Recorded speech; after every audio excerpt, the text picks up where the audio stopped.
Morgan, can I talk to you for a second? No, there are no secrets in this house. Anything you have to say, you can say in front of me and Max. And half the women in this town. Ma, can I talk to Morgan, please? Inclusive neighborhood Facebook group. Okay. I Morgan, can't help who I need signs 5 up or minutes. what they send. Okay.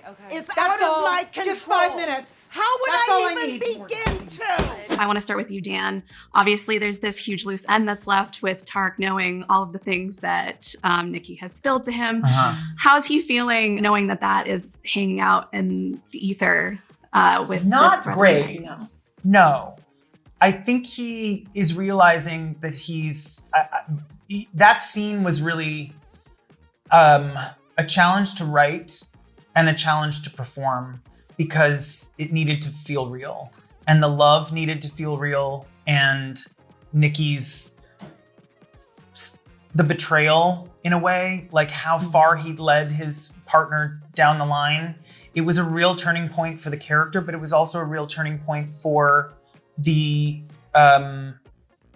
relationship. And he's sending Tarek away to protect him in the only way that he knows how at this point. And he could never have seen any of this coming. But I thought it was the only way he could honor the relationship, which would be to sort of save him. Yeah, send him away on the boat. He wanted to go on the cruise, He to did be wanna fair, go on it. with or without Nikki. So Taylor, for you, Morgan, she obviously finds herself in a really precarious position as this future matriarch to this family.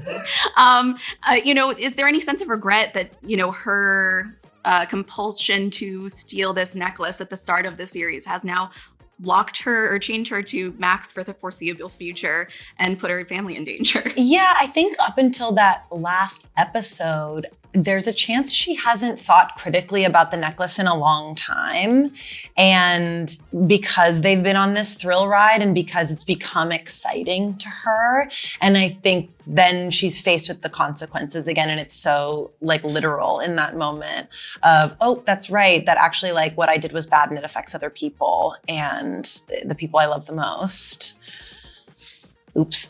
Yes. And Linda, has won this political race in her town, thanks in part to Annette. And Annette, has a lot of secret things going on. How do you think Linda would feel if she knew that Annette had pulled the strings in her favor? Because ultimately that's what the assumption is that she... How would she feel? I think she would feel very let down. I think she assumes and wishes that she had won on her own merits. So let down, I guess. I will say in Linda's defense, she did technically win. I mean, not technically, but Natalie didn't. If Natalie had voted. If Natalie had voted, she would have voted. Right. Yeah.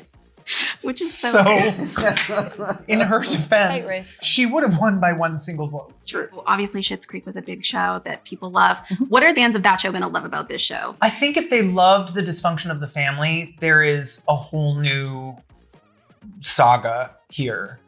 And I think there's a lot of love. I will always have an eye out for meaningful character arcs. I love telling character stories over a long period of time, watching characters grow, watching characters come into their own, realize things about themselves, make mistakes. And I think that's a lot of what drew people to Schitt's Creek. Was, sure, it was funny, but at its heart, it was about people growing. And this is just a very, very different version of that. But I do think at its core, this is a family story. It's just a little bit more of a thrill ride, I think.